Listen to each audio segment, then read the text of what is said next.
दोस्तों, पिछले वीडियो में हमने भारतीय संविधान के भाग और उससे संबंधित अनुच्छेदों के बारे में चर्चा की थी। साथ ही साथ वहां पे हमने ये भी चर्चा की थी कि कौन सी चीजें कहां से प्रेरित है भारतीय संविधान के बाद हम जो चर्चा करेंगे तो इंडिया ने बताया था कि भारतीय संविधान में जो अनुसूचियां दी गई हैं, मैंने बताया था कि संविधान एक किताब है। हर किताब का जो पहला पेज होता है उसमें प्रकथन होता है, जिसमें यह बताया गया होता है कि हम अपने राष्ट्र को किस रूप में देखना चाहते हैं, या यूं कहें कि जो पूरे संविधान की मूल बातें हैं, जो थीसिस है, वो किस में दी गई है? प्रस्तावना में दी गई है। सामान्यतः जो हम सामान्य किताब पढ़ते हैं, प्रस्तावना की जगह प्रकथन लिखा होता है। उसके बाद मैंने बताया था कि पार्ट्स होते हैं, यूनिट्स होती हैं बुक्स की, जिसमें एक तरीके की चीजों को एक जगह रखा जाता है। तो हमारे संविधान में जो यूनिट्स हैं, जो भाग हैं, वो कुल मिला के 22 हैं। उसके बाद मैंने आपको बताया था कि इनमें 22 भागों में कुल मिला के 395 बातों को कहा गया है। अर्थात हमारे संविधान में कितने अनुच्छेद हैं? 395। उसके बाद मैंने ये बताया था कि कुछ चीजें ऐसी हैं जिनको उसमें न कह के लिख दिया गया है पीछे परिशिष्ट के रूप में, जिन्हें हम कहते हैं अनुसूची। तो हमारे संविधान में वर्तमान में जो अनुसूचियां हैं वो कुल मिला के 12 हैं। जब हमारा संविधान बना उस समय अनुसूचियां 8 थी। तो 8 से 12 तक का एक क्रम किस तरह चला, किस तरह से समय समय पे संशोधनों के माध्यम से क्या क्या चीजें ऐड की गई, इनको हम पूरा 1 से लेकर 12 तक आज के वीडियो में जानेंगे। तो बने रहिए हमारे साथ आज के वीडियो में। दोस्तों, सबसे पहले हम जो बात करेंगे, पहली अनुसूची की बात करेंगे।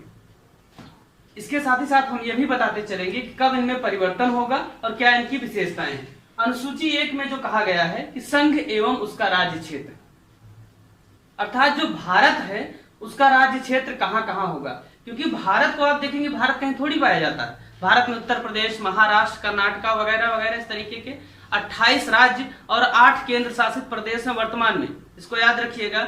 जम्मू कश्मीर पुनर्गठन, जो 2 केंद्र शासित प्रदेश बनाए गए, साथ ही साथ दादरा नगर हवेली और दमन दीव को जो ऐड किया गया, उनके बाद कुल मिला के 28 राज्य और 8 केंद्र शासित प्रदेश हैं। तो जो अनुसूची 1 है उनमें उनकी लिस्ट दी गई है, इन 28 राज्यों और 8 केंद्र शासित प्रदेशों की। अब आपसे क्वेश्चन घुमा कर पूछता है कि मान लीजिए पूछेगा आपसे कि जम्मू कश्मीर राज्य पुनर्गठन के बाद निम्नलिखित में से किस अनुसूची में परिवर्तन हुआ। कोई भी अनुसूची 1, 10, 12, 11 कुछ भी वो दे दे इस तरीके से, तो आप क्या लगाएंगे उसमें? अनुसूची 1। क्योंकि संघ राज्य क्षेत्र जो है इसी में परिवर्तन होगा, इसी को बदला जाएगा, इसी में एक नया राज्य ऐड किया जाएगा या घटाया जाएगा। ठीक, क्लियर हुआ? अनुसूची 1 में क्या है? संघ राज्य क्षेत्र। अब हम चलते हैं अनुसूची 2 की तरफ। अनुसूची 2 में कहा गया है जितने भी संवैधानिक पद हैं उन पे बैठे व्यक्तियों का वेतन दिया गया उसमें। अब संवैधानिक पद कौन कौन से? उसमें राष्ट्रपति आ जाएंगे, लोकसभा के अध्यक्ष उपाध्यक्ष आ जाएंगे, राज्यसभा के सभापति उपसभापति आ जाएंगे, विधानसभाओं के अध्यक्ष उपाध्यक्ष आ जाएंगे, साथ ही साथ विधान परिषद के सभापति और उपसभापति आ जाएंगे। याद रखिएगा, मैंने जो क्रम आपको बताया इसमें एक नाम नहीं लिया, और वो नाम था उपराष्ट्रपति का। क्यों नहीं लिया? क्योंकि उपराष्ट्रपति को उपराष्ट्रपति पद का वेतन नहीं मिलता है। इस बात को आप ध्यान दीजिएगा। ठीक, तो अनुसूची 2 में आप देखेंगे उपराष्ट्रपति के वेतन का कहीं भी चर्चा नहीं की गई। क्यों नहीं की गई? क्योंकि उसके वेतन को राज्यसभा के सभापति के रूप में लिखा गया है। ये क्वेश्चन थोड़ा ध्यान रखिएगा। अब अनुसूची 3 में क्या है? जो संवैधानिक पदों पर बैठे हुए व्यक्ति हैं वो किस तरीके से शपथ लेंगे। आप देखेंगे कुछ फिक्स शेड्यूल है, उसी की कुछ फिक्स चीजें लिखी गई हैं। मैं नाम कटेगा, उसके बाद आगे शपथ लेता हूं। ठीक, तो नाम हटता है बस, बाकी जो प्रारूप है वो हर साल जब भी कभी भी चुनाव होते हैं, जब कभी भी नए पद का सृजन होता है, उस पर नया व्यक्ति आता है, तो वो उसी सुनिश्चित चीज का उच्चारण करता है, सिर्फ अपना नाम डाल के। तो वो जो लिखा गया है वो किस में लिखा गया है? अनुसूची 3 में लिखा गया है। जितने भी संवैधानिक पद हैं इनमें कौन कौन से हैं आप इनमें देखेंगे। सिर्फ आप इनको राष्ट्रपति को, उपराष्ट्रपति को, राज्यपाल को छोड़ दिए, बाकी जितने हैं। अब देखिए, इसमें एक ही चीज याद रखना है कि राष्ट्रपति, उपराष्ट्रपति और राज्यपाल को छोड़ देना। अब चाहे उसमें कैग का नाम ले, चाहे मंत्री का नाम ले, चाहे सांसदों का नाम ले, चाहे विधायकों का नाम ले, किसी का भी नाम ले, आपको बिना सोचे जो लगाना है अनुसूची 3 लगाना है। याद क्या रखना है? राष्ट्रपति, उपराष्ट्रपति और राज्यपाल। अब राष्ट्रपति के शपथ के बारे में कहां दिया गया है? अनुच्छेद 60 में दिया गया है। उपराष्ट्रपति के बारे में कहां दिया गया है? ये 69 में दिया गया है। और राज्यपाल के बारे में कहां दिया गया है? 159 में, 159 में। ये तीनों चीजों का अलग से मेंशन किया गया, यही तीनों चीजें बार बार ऑप्शन में डाल के आपको परेशान करता है। ठीक, ये क्लियर हुआ। आगे चलिए, चौथी अनुसूची जब आई, चौथी अनुसूची में इन्होंने क्या लिखा, आप देखेंगे पूरा संविधान पढ़ डालें, कहीं नहीं लिखा गया है किस राज्य की कितनी राज्यसभा में सीटें आवंटित हैं। तो इन्होंने क्या किया, उसको अलग से ऐड किया। अनुसूची 4 में लिखा गया है कि राज्यसभा में राज्यों और साथ ही साथ संघ शासित प्रदेश हैं उनकी कितनी राज्यसभा सीटें हैं। ठीक, प्रत्येक राज्य का वहां पे मेंशन है किसकी कितनी है। ठीक, अनुसूची 5 में क्या है, अनुसूचित क्षेत्रों, अनुसूचित जातियों के प्रशासन एवं नियंत्रण के बारे में। इसको याद रखिए, अनुसूचित जो क्षेत्र हैं इनका शासन अलग से किया जाता है सामान्य शासन के अलावा, इसको याद रखिएगा। अब अनुसूची 6 बेहद महत्वपूर्ण है, बार बार इसको पूछता है। ये इसलिए महत्वपूर्ण है क्योंकि इसमें 4 राज्यों का नाम लिया गया है। कौन कौन से, असम, मेघालय, मिजोरम और त्रिपुरा। इसके जो जनजातीय क्षेत्र हैं इसके प्रशासन के बारे में विशेष बात की गई है कि इन क्षेत्रों का प्रशासन किस तरीके से किया जाएगा। तो होता क्या है, वो सिर्फ ये देता है कि अनुसूची 6 के तहत निम्नलिखित में से किस राज्य के प्रशासन के बारे में नहीं बताया गया। कोई 3 रहेगा, कोई एक अलग रहेगा। तो आप याद कर लीजिए इसको, कौन कौन से हैं, असम है, मेघालय है, मिजोरम है, त्रिपुरा है। अब ऐसे याद करेंगे आप, ट्रिक बनाएंगे आप तो भूल जाएगा। सीधी सी बात, आप ट्रिक बनाएंगे तो इन राज्यों का इतनी जगह पे मेंशन है पॉलिटी में कि आप इसको भूल जाएंगे। ठीक, तो इसके लिए आप मैप का इस्तेमाल करें। असम और मेघालय आप देखेंगे ऊपर नीचे है। ठीक, इसको आप याद रखिएगा। और मिजोरम और त्रिपुरा देखेंगे दोनों सटे हुए हैं। ठीक, तो इसको याद रखिएगा, ये चारों राज्यों के नाम की ये अनुसूची 6 में इनके प्रशासन के बारे में बताया गया। ठीक है, अब हम चलते हैं अनुसूची 7 की तरफ। अनुसूची 7 में क्या है, अनुसूची 7 में ये बताया गया है कि किन किन विषयों पर कौन कौन से राज्य शासन करेंगे या संघ शासन करेगा या दोनों मिलकर कानून बनाएंगे। ठीक, अर्थात इसमें कहा गया है सूचियों के बारे में।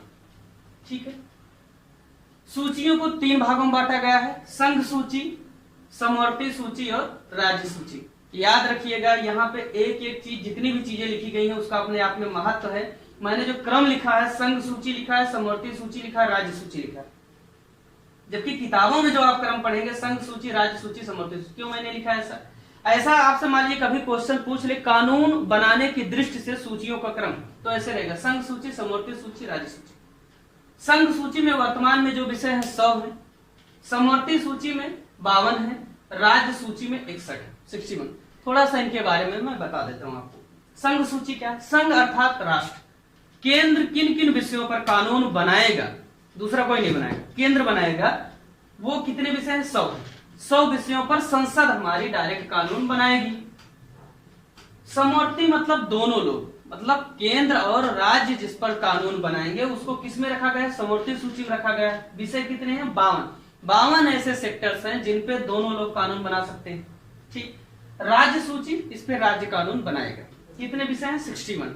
अब भैया एक बात ये है कि जो समवर्ती सूची, इस पे जब दोनों बनाएंगे तब तो लड़ाई होनी स्वाभाविक है ना, कि मान लीजिए केंद्र कुछ बना दे, राज्य कुछ बना दे। मान लीजिए राज्य कह रहा है 2 साल सजा होगी, केंद्र कह रहा है 3 साल सजा होगी, केंद्र कह रहा है 3 साल सजा होगी, राज्य कह रहा है 6 महीने सजा होगी, तो कंट्राडिक्शन आएगा यहाँ पे। तो यहाँ पे होगा क्या? बात किसकी मानी जाएगी? सामान्य सी बात है, कहीं भी आप संविधान पढ़ेंगे अगर कंट्राडिक्शन आता है तो बात किसकी मानी जाएगी? संघ की मानी जाएगी हमेशा। इस बात को आप याद रखिएगा पूरे पॉलिटी में, क्योंकि हमें बहुत लंबी यात्रा तय करनी है। ठीक, तो ये क्लियर हुआ आपका अनुसूची 7। ठीक है, अब हम बढ़ते हैं अनुसूची 8 की तरफ। अनुसूची 8 बेहद महत्वपूर्ण है, बार बार ये सारी अनुसूचियां आती रहती हैं। अनुसूची 8 में है क्या? 22 भाषाओं के बारे में बताया गया है। जब हमारा संविधान बना तो उस समय कितनी भाषाएं थी इसमें? 14। ठीक है, अब वर्तमान में कितनी भाषाओं को डाला गया है? 22 भाषाओं को। अभी कुछ अन्य भाषाओं को लेकर भी आंदोलन चल रहे हैं, जिनमें से आपकी ये भोजपुरी भी है। ठीक है, अब हम इसमें होता क्या है, कभी कभी तो ऐसे पूछ लेता है कि अनुसूची 8 में कितनी भाषाओं का उल्लेख है? 22 भाषाओं का उल्लेख है, या 22 भाषाओं का उल्लेख निम्नलिखित में से किस अनुसूची में है? अनुसूची 8 में। कितनी भाषाओं का उल्लेख अनुसूची 8 में है? 20, 14, 18, 22 ऐसे करके वो दे देगा। तो 4-5 तरीके के क्वेश्चन हो गए। दूसरा, जब उसे क्वेश्चन का लेवल थोड़ा बढ़ाना होता है तो क्या करता है भैया? वो करता ये है कि संविधान की 8वीं अनुसूची में किस संविधान संशोधन द्वारा सिंधी भाषा को जोड़ा गया। अब तो आप परेशान हो गए। तो यहाँ पे याद ये रखना, जितने भी संशोधनों के द्वारा जितनी भाषाओं को जोड़ा गया है यहाँ पे वो ऐड है। ठीक है, तो 21वें संविधान संशोधन 1967 द्वारा सिंधी भाषा को, सिंधी 67, सिंधी कब आई? 67 में आई। 21वें संविधान संशोधन द्वारा, इसको आप याद रखिएगा। ठीक है, और साथ ही साथ याद रखिएगा 71वें संविधान संशोधन 1992 द्वारा, 71वें संविधान संशोधन 1992 द्वारा किसको किसको जोड़ा गया? इसको आप याद रखिएगा, कोंकणी, मैथिली और नेपाली को। कौन कौन सी? कोंकणी, मैथिली और नेपाली भाषाओं को जोड़ा गया 71वें संविधान संशोधन 1992 द्वारा। ठीक है, कितनी भाषाएं हो गई? ये 4 जोड़ दी गई हैं। अब आगे जो भाषाओं में परिवर्तन किया गया 92वें संविधान संशोधन 2003 द्वारा जोड़ा गया। ठीक है, कौन कौन सी भाषाएं जोड़ी गई? बोडो, डोंगरी, संथाली और मैथिली। देखिए ये आपको क्रम याद हो जाएगा आराम से, बोडो, डोंगरी, संथाली, मैथिली 3 बार आप पढ़ेंगे। दिक्कत आपको आएगी कहां? दिक्कत आपको पहली में आएगी। सिंधी 67 में 21वें संविधान संशोधन द्वारा सबसे पहले जोड़ी जा रही है। किसी भी तरीके से क्वेश्चन बनाता है। अब आप कहेंगे क्वेश्चन का लेवल घटा बढ़ा रहा, बेसिकली होता क्या है कि इंसान की एक प्रवृत्ति होती है, वो कभी अपनी गलती को स्वीकार नहीं करता, मानता ही नहीं। जब थोड़ा सा पढ़ लेगा कहेगा भाग्य खराब था, सिलेक्शन नहीं हुआ, अब की बार पेपर वे टफ हो गया ना, तरह तरह की माध्यम से बात करेगा। एक्चुअल में है क्या, आपको जब ये चीजें क्लियर रहेंगी, वो किसी भी तरीके से पूछेगा तो आप उसको ग्रैब कर जाएंगे क्वेश्चन को। तो यहाँ से याद रखिए 21वें। अब जैसे आपको ऐसे भी दे सकता है कि निम्नलिखित में से कौन सा संविधान संशोधन अनुसूची 8 से संबंधित नहीं है? 21, 71, 92 दे दिया, एक कोई अलग से डाल दिया। तो आपको वहां पे इस तरीके से क्वेश्चन टैकल करना है। मैं बाद में क्वेश्चन आपको बता ही रहा हूँ, साथ ही साथ बाद में क्वेश्चन भी करवाऊंगा आपको, तो आप वहां पे देखेंगे। तो ये क्लियर हुआ, अनुसूची 8 में कुल मिला के 22 भाषाएं दी गई। ठीक है, याद रखिए कि यहाँ पे भोजपुरी शामिल नहीं है। ठीक है, अब अनुसूची 9 की तरफ चलते हैं। अनुसूची 9, जैसा कि मैंने पहले ही बताया कि हमारे संविधान में जब ये बन के तैयार हुआ संविधान, तो कुल मिला के 8 अनुसूचियां थी। तो आप इससे देख रहे हैं पहली अनुसूची नई आ रही 9, इसको जोड़ा का प्रयास सीधे पूछता है। प्रथम संविधान संशोधन 1951 द्वारा जरूरत क्या पड़ी? जरूरत यह पड़ी कि जमींदारी उन्मूलन का प्रयास किया जा रहा था। भारत में जितने भी जमींदार थे उनकी जमीनें ली जा रही थी, जिससे जिनके पास जमीन नहीं, जो भूमिहीन है, जो दलित है, शोषित है, वंचित है, उन तक जमीन की हिस्सेदारी पहुंचाई जाए। तो इसके लिए अब क्या है, जमींदार कोई थोड़ी अपनी जमीन देगा, कोई इतनी मुश्किल से बनाया है, किसी भी तरीके से बनाया देगा थोड़ी ना। संसाधनों के बंटवारे में हमेशा समस्या आती रही है। तो 9वें अनुसूची में इसको ऐड किया गया, भूमि सुधार से संबंधित है। इसके तहत 31 खा अनुच्छेद को ऐड कर दिया गया। तो प्रथम संविधान संशोधन 1951 द्वारा 9वीं अनुसूची जोड़ा गया, जो किससे संबंधित है? भूमि सुधार से संबंधित। ठीक है, अब 10वीं अनुसूची, ये सब क्या है, परिवर्तन क्यों किए जा रहे हैं? भाषाएं देख रहे हैं क्यों परिवर्तित की जा रही है? क्योंकि इनके लिए लगातार आंदोलन चल रहे हैं, समस्याएं देश में उमड़ रही। जब तक आप किसी चीज का विरोध नहीं करेंगे, अधिकारों के लिए नहीं लड़ेंगे, तब तक कोई भी परिवर्तन नहीं होगा। स्वच्छ भारत रखना है तो आपको अपने से शुरुआत करनी पड़ेगी। इसी तरीके से अब इस समय एक नई समस्या आई। समस्या क्या थी? लोग जीते किसी पार्टी से, चले जाएं किसी पार्टी में, क्योंकि इस तरीके का कोई नियम नहीं था। तो इसीलिए राजीव गांधी जी द्वारा एक नियम लाया गया दल बदल से संबंधित। अब भैया अगर आप दल बदलेंगे तो आपकी सदस्यता चली जाएगी। कब लाया गया? 52वें संविधान संशोधन 1985 द्वारा। सारी चीजें याद रखिएगा। 52वां संविधान संशोधन 1985 में हो रहा है। कौन कर रहे हैं? राजीव गांधी। ये भी आपसे पूछ सकता है, जो भी जितने भी नाम का मेंशन हो रहा है वो सारी चीजें पूछ सकता है आपसे। दल बदल संबंधित अनुसूची 10 अर्थात बस। अब दल बदल बहुत हुआ। ठीक है, क्लियर हुआ। अब अनुसूची 11 और 12 सबसे क्रिटिकल है, जिनको आप किताबों में पढ़ के परेशान हो गए होंगे, कब हुआ कब नहीं। ठीक है, आज इसका हम पूरा क्लियर करते हैं इसको आपको। अनुसूची 11 पंचायतों की शक्तियां, प्राधिकार और जिम्मेदारियां बताई गई। शक्ति कहां कहां तक कानून नियम बना सकती है, साथ ही साथ इसके काम करने की जो जिम्मेदारियां वो कौन कौन सी हैं, और अधिकार क्षेत्र इसका कहां कहां तक लगता है। तो पहले आपको बता दें कि इसे 73वें संविधान संशोधन 1993 द्वारा ऐड किया गया। अब आप ये कहेंगे किताबों में पढ़ते हैं 1992, मैं क्लियर कर दे रहा हूं। इसलिए हुआ क्या कि ये जो एक्ट लाया गया था, अर्थात बिल, जब लाया जाता है कोई विचार तो उसे बिल कहते हैं। तो 73वां संविधान संशोधन विधेयक उसे कहते हैं हिंदी में। जब लाया गया तो 1992 में लाया गया। ठीक है, जो पास हुआ वो 24 अप्रैल 1993 को पास हुआ। 24 अप्रैल 1993। ठीक, इसीलिए 24 अप्रैल को हमारे यहाँ पंचायती राज दिवस मनाया जाता है। ये भैया बात क्लियर हुई। तो 73वां संविधान संशोधन 1993 द्वारा पंचायत ऐड किया गया, किसमें? अनुसूची 11 में। अब सीधे सीधे इसको पूछ लेता है कि इसमें कुल मिला के कितने विषय हैं? 29 विषय हैं। ठीक है, इसके बाद 29 विषय ऐसे हैं जिसपे पंचायतें कानून बना सकती है।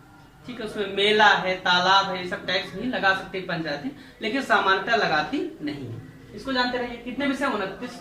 ठीक, अब पंचायत मैंने बताया था कि पंचायत से संबंधित प्रावधान क्यों किया गया? क्योंकि इस पे गांधी इफेक्ट देखा गया, गांधी जी के प्रभाव के कारण। ठीक है, क्योंकि गांधी जी मानते थे शक्ति का विकेंद्रीकरण ग्राम स्तर तक होना चाहिए। तो भारत में जो शक्ति का विकेंद्रीकरण मतलब स्टेप बाय स्टेप शक्ति, मान लीजिए डीएम को ही सारी पावर दे दी जाए तो डीएम क्या निकल जाएगा? तानाशाह निकल जाएगा। इसीलिए शक्तियों को बांटा गया, एक फाइल पर आपको बार बार सिग्नेचर करवाना पड़ता है। ठीक है, अनुसूची 12 में क्या है? कि नगर पालिका की शक्तियों प्राधिकार एवं जिम्मेदारियों से संबंधित है। ठीक है, ये कब आया? 74वें संविधान संशोधन 1993। अब है क्या एक्चुअल में हुआ ये कि ये दोनों 92 में आए थे। ठीक है, लेकिन हुआ क्या, जैसे पंचायत के लिए आया तो उसी समय ये भी सोचा कि नगर पालिका के लिए भी हम एक संशोधन कर देते हैं, तो दोनों कब पारित हुए? 93 में पारित हो गए। ठीक है भैया, इसमें कुल कितने विषय हैं? 18 विषय दिए गए। तो हमेशा आपसे पूछता रहता सब्जेक्ट्स के बारे में और आप चिंतित रहते हैं। ठीक है, इसको याद रखिएगा। याद रखिए, जो नगर पालिका है, जो शहर के बच्चे होते हैं वो 18 साल के हुए नहीं अपने अधिकारों को लेकर जागरूक हो जाते हैं। ठीक है, क्योंकि वहां पे सारी चीजों को लेकर जागरूकता ज्यादा है। शहर और गांव में सबसे बड़ा डिफरेंस है, जागरूकता ज्यादा है। जब जागरूक होंगे 18 साल में तो ज्यादा उनको अधिकार चाहिए। तो 18 किससे संबंधित? शहरों से संबंधित है, कम। ठीक है, ये आप कंफ्यूज होंगे। तो 18 याद रखिएगा, शहरों से संबंधित है। जैसे 18 साल के होंगे वहां पे शक्तियां मांगी जाएंगी। और जबकि 29 किससे संबंधित है? पंचायतों से संबंधित है। 29 विषय किसमें है? पंचायतों के हैं। जबकि 18 विषय किससे संबंधित? नगर पालिका से। तो ये क्या थे? ये आज आपकी अनुसूचियां थी, जिनको आप 1 से लेकर 12 अनुसूचियों के बारे में पढ़े हैं। ठीक है, अगली वीडियो में हम बात करेंगे आपसे कौन सी चीजें कहाँ के संविधान से प्रेरित हैं, और उसके बाद हम चलेंगे अपने संविधान के मुख्य क्लास की तरफ। तो इसी तरह के वीडियोस के लिए बने रहें हमारे साथ।